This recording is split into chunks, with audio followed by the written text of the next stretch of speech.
Joining us now for World Brief and the review of some of the headlines of today's newspapers from around the world is Adefemi Akinsanya in white. Good morning, Adefemi. Good morning, Dr. Reuben. Good morning, Ayo. And good morning, Rufai. That's me. That's also me. Good morning to you all. That's true also. Thank you very much. Hope you all had a lovely Monday. Yes. I'm wishing you a wonderful rest of the week. Morning to you, viewers. Let me tell you what's happening in Ghana. Now, Ghana has temporarily suspended citizenship applications for members of the African diaspora. Now, when we're looking at this situation, the pause does affect so-called historical diasporans who are people of African descent applying for Ghanaian citizenship under these special diaspora programs. Those are allegedly, they're for people who can prove that their ancestors came from Africa in general, not specifically from Ghana. And so they have been, in previous years, been able to get Ghanaian nationality. It was really primarily aimed at the descendants of those who were victims of the transatlantic slave trade, so mostly African Americans. Now, more than 1,000 people, including African American singer-songwriter Stevie Wonder, for example, have been able to obtain Ghanaian citizenship in recent years. Now, there have also been concerns over the requirements for people to get this type of citizenship from Ghana. So let's take a look at this graphic, which kind of breaks it down. So when we're looking at the requirements, they do include submitting DNA evidence within a week of applications. That's going to be an issue because people say it's too quick of a turnaround. Then there's also cost. So the application fee as it stands is at $136 for the application fee itself. Then people who are essentially approved or shortlisted, then they are required to pay a further $2,280. It's a lot of money. Thereafter, they're going to be vetted. They have to go through background checks, and then they have a one-day citizenship orientation. All of that finally culminated with nationality granted at a ceremony with President John Mahama. That's when they are able to get their passports. But the Ghanaian government says that this move to suspend this issue is really administrative. It's aimed at streamlining and improving the application process. Officials have also stressed that the suspension is not permanent and does not signal a reversal of Ghana's commitment to reconnecting with the global African family. Well, let's move on to our next story. Alrighty, so from Ghana to Guinea-Bissau now, here we're seeing that we do know that Guinea-Bissau has gone through its own coup issue, and the ruling military junta there has released opposition leader and former Prime Minister Domingos Simoes Pereira after nearly 2 months in detention following that coup in November, or so-called coup. As you remember, not everybody believes it's really a coup, but that attempted coup or coup itself did upend the country's political landscape. Now, Pereira, who is a leading figure in the PAIGC party, was among the senior figures who were detained when soldiers seized power, just as presidential election results were supposed to be announced. The junta says Pereira will remain under house arrest for the moment, even as it pledges to form an inclusive transitional government and hold new elections this December. Now, the Economic Community of West African States, ECOWAS, has welcomed this step as part of pressure for a return to constitutional rule, though Guinea-Bissau's political future does continue to remain increasingly fragile. Now, let's move over to the United States. Now, former US President Bill Clinton and Hillary Clinton, who, as we know, was the 2016 Democratic presidential nominee, they have both agreed to testify in a congressional investigation into the late sex offender Jeffrey Epstein. Now, this is quite significant because the Clintons had previously refused to cooperate, and they have continued to deny any wrongdoing. Now, the House Oversight Committee recommended last week that the Clintons be held in contempt for refusing to testify about their relationship with Epstein. Now, the Clintons had offered to cooperate with the panel, but they didn't want to appear in person. They said that the investigation was a partisan exercise aimed at protecting Republican President Donald Trump. And still staying with this story, the inquiry is also drawing in other high-profile figures, among them Sarah Ferguson. Now, she is the former wife of Andrew Mountbatten Windsor, formerly known as Prince Andrew, and she's the mother of Princesses Eugenie and Beatrice. Now, her charitable foundation is what has come into the crosshairs now, because she's been facing renewed scrutiny over donations connected to Epstein-linked individuals. And also the rhetoric is that she has also been sent emails to Jeffrey Epstein while he was in prison. During that time, those emails were asking for advice on how to get her business. It was called Mother's Army off of the ground. Now, as it stands, she's puts down her charity for the foreseeable future in light of these revelations, and authorities continue to say that the investigation is focused on accountability and transparency as pressure grows to establish how influential figures and institutions were connected to Epstein's network. Now, we're staying in the United States again, and we are seeing now that after months of sharp rhetoric and diplomatic tension, US President Donald Trump is set to host Colombian President Gustavo Petro at the White House today. Now, just weeks ago, President Trump had publicly warned Petro to watch his ass while accusing him of fueling the US cocaine trade. That's just one example of the language that has underscored a period of strained ties and mutual criticism between both leaders. Despite that, both Trump and Petro have agreed to meet today, with officials saying that discussions will focus on regional security, counter-narcotics cooperation, and efforts to strengthen bilateral relations. So we'll see what that meeting looks like. We have been showing you the pictures of his arrival to snowy Washington, and we'll see what his meeting, whether or not it'll be explosive with Trump or not. Let's move on to our newspaper headlines. As ever, we begin with the front page of This Day. Now, This Day, if we can pull it up on the screen, thank you. Now, This Day does report that President Bola Ahmed Tinubu has again stepped in to resolve the Rivers State political crisis, directing an immediate halt to impeachment moves against Governor Simi Fubara. The intervention does follow months of tension between Fubara and his predecessor, Nyesom Wike, which, as we know, earlier pushed Rivers State into emergency rule. Also on the front cover of This Day, there are reports that the federal government has arraigned 9 suspects over the June 2025 terrorist attack on Yelwata community over in Benue State, which claimed over 150 lives. The defendants were brought before Federal High Court in Abuja on a 57-count terrorism charge, and their court ordered essentially for them to remain on remand at Kuje Correctional Centre, and has adjourned the case to February 26, 2026 for the trial. Well, it is Tuesday, so let's take a look at this week's edition of The Advocate by Onikepo Braithwaite. And in this week's edition, she does examine the renewed debate over Igbo marginalization ahead of 2027 elections. Now, Braithwaite also goes to argue that the issue is driven not only by constitutional and structural imbalances, such as the Southeast having fewer states, for example, but also by the failure of Igbo politicians to unite during party primaries. As ever, a very interesting read. Let's take a look at the Daily Independent. Well, the Daily Independent reports that the federal government is driving essentially a gas-led industrialization strategy, moving from compliance-based to performance-driven local content policies. Now, officials say that natural gas is key to economic diversification, job creation, and industrial growth, urging investment in engineering pipelines, LNG, petrochemicals, and downstream industries. They've also stressed that building local skills, technology transfer, and domestic manufacturing to create globally competitive Nigerian energy firms is a good thing for the country in order to retain its value in country. We hope that continues.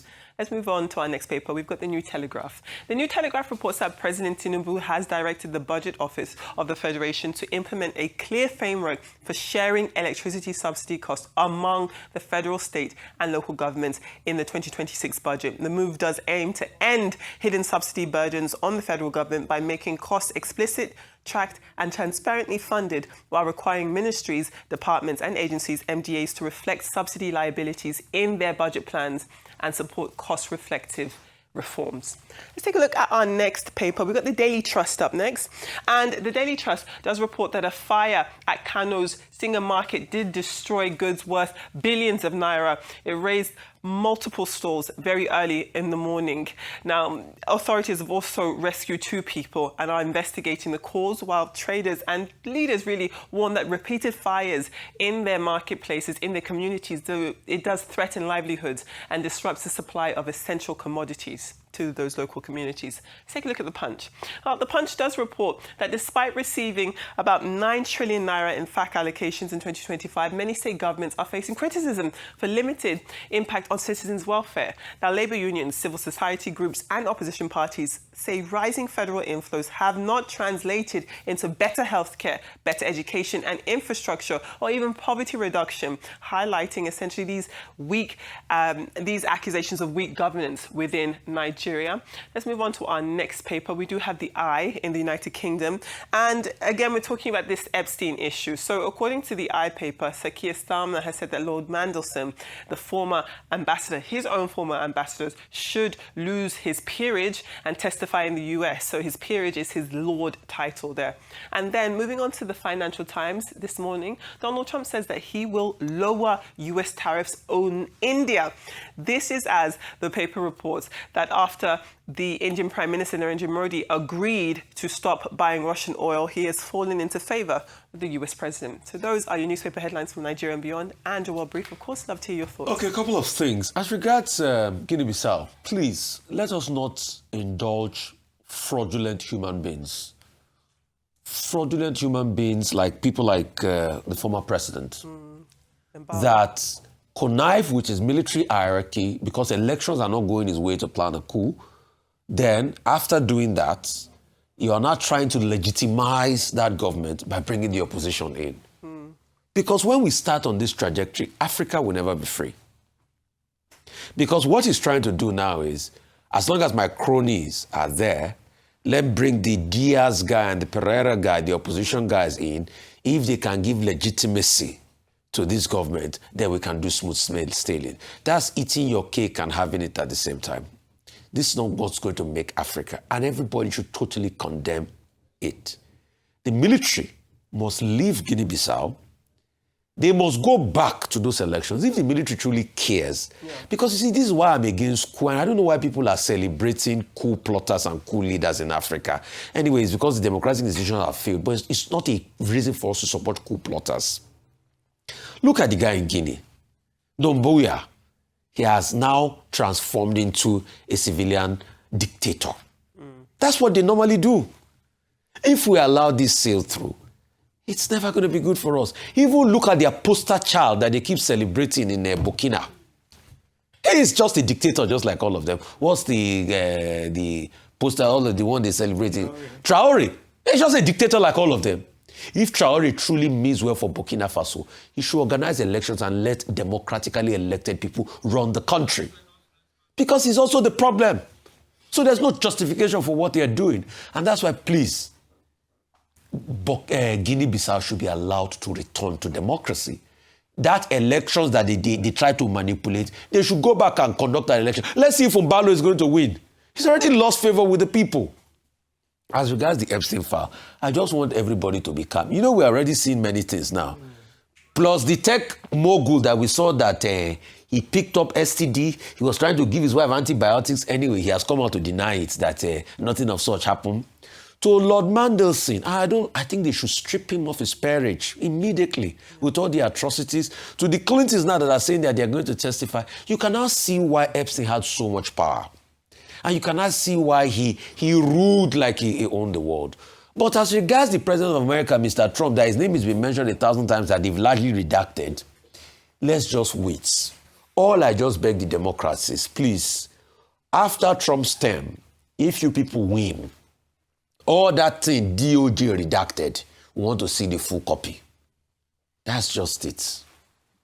All right. Okay, so let me talk about Ghana and its suspension of citizenship for people of African descent. This idea came up of, the post-independence ideology of Pan-Africanism championed by its premier president. And one of the things that this had done, or what it had attracted, was investment from diaspora members. So if you can demonstrate, like you had said earlier, through DNA testing and going through a process that had been described as difficult, to use it lightly, you would be confirmed as a Ghanaian citizen. And in fairness to that process, it had actually encouraged people who were willing to come back home, Black Americans, African Americans who were willing to come back home and invest. They could vote, they could buy land, they could buy property. And so that was a way of encouraging investment into the country. Only recently, I Show Speed, many people followed the journey of I Show Speed, a content creator, Yes. who had traveled across Africa and was also actually guaranteed Ghanaian citizenship based on the fact that he demonstrated considerable ties to Ghana and also was a great ambassador for the country. Other countries have also adopted. The Republic of Benin, Sierra Leone also have this citizenship by through DNA testing of being African descent. What I would like to just investigate is perhaps maybe we should draw to what extent this has improved the economy of these countries, and why the suspension at this time, especially because Ghana's, border policy is opening up to other African countries. Recently, they announced a visa-free opportunity for all African countries, and they are leading that way in opening up their borders, again, in promotion of Pan-Africanism, unity more than diversity, coming together if Africa must survive, if Africa must thrive. So it will be interesting to understand why. They say it's not taking it away totally, it's suspending, and this is not the first time it's been suspended. Perhaps it would be reintroduced again. The only thing I want to comment around the Epstein files and now this indictment and continuous embarrassment for Andrew and Sarah Ferguson is the embarrassment consequentially to the royal family. Yes. Now, they've had a lot of heat in recent times. And there's that argument for and against. Should it be abolished? Is it wasting taxpayers' money? Are they still useful to the British economy? And for me, that's one of the angles I'd like to bring out here, to watch extent, even though they've stripped him, but whether or not he would, face the consequences. We'll watch and see. Okay, let me start with Nigeria. All these other issues international, we deal with them now and again. Today is the day that the National Assembly, the Senate of the Federal Republic, says that the 7-man ad hoc committee on the Electoral Act 2022 Amendment Bill should submit its report. On this issue, they have had plenary session. We did not hold because the chairman of the Committee on Electoral Matters did not show up. They formed an executive session. Nothing came out of it. Today, they are saying the 7-man ad hoc committee should come and submit its report. We hope that some progress will be made because of the urgency of the matter, namely electoral reform and amendment and review of the Electoral Act 2022, and that the Senate of the Federal Republic will not again engage in what is becoming apparently a monkey business, gaming with the idea of electoral reform. Because even the House of Representatives has come forward to say, we had made our own amendments. Now we have changed our minds. There are certain things we need to amend more. Now, the urgency of the matter is not being taken seriously by the National Assembly. It does not mean that the elections will be necessarily free, fair, and credible in 2027 because of their commitment. But at least let us follow the process. Now, quickly, Guinea-Bissau. Now, what General Inhota, I think that's his name, what he's trying to do is to seek legitimacy and to appease ECOWAS. But if you look at the steps that he has taken, now they say elections will be held in December 6th this year, and that the process will be inclusive. He has said former Prime Minister Pereira has been released from detention. The man ran to the Nigerian embassy to hide. Now he's still under house arrest. We're told that the party of Fernando Diaz, the major opponent of Sissoko Embalo, will also be given 3 ministers in the new arrangement. What nobody has talked about is the role of Sissoko Embalo, whom President Jonathan, who led the West African Elders Forum, that oversaw that election, accused of having taken part in a ceremonial coup. So the situation in Guinea-Bissau is still a developing situation. We don't know where they're going yet. We don't know whether indeed what happened in November, on November 26, 2025, to be precise, where a sitting president was the one announcing his own removal and granting interviews on BBC when he was supposedly already deposed. So we have to keep a watching brief. However, the residual point is that any form of military intervention is not allowed, whether in Nigeria or the Republic of Benin or in Mali or in Niger or in Burkina Faso. And the ECOWAS must insist on the constitutive principles of that particular body. As for Ghana, the two issues are just basically cost and time. The DNA that is required for you to become a Ghanaian citizen, you will have to provide it within 1 week. The spokesperson of the body involved in that, in processing people looking for citizenship, Dr. Erika Bennett, says that the 1 week is a burden. And then the second issue is cost. You have to pay $136 to even get the form.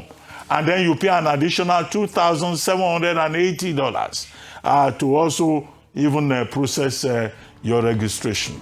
But what Ghana is saying is that we will take a look at this. However, in terms of the original issue about linking with the diaspora, I think that that is important. And this is the vision of President Kwame Nkrumah in the First Republic. They went back to it in 2016. They went back to it in 2019, year of return. So diaspora relations is important, not just to Ghana, but also to other African countries. Thank you very much. Adefemi.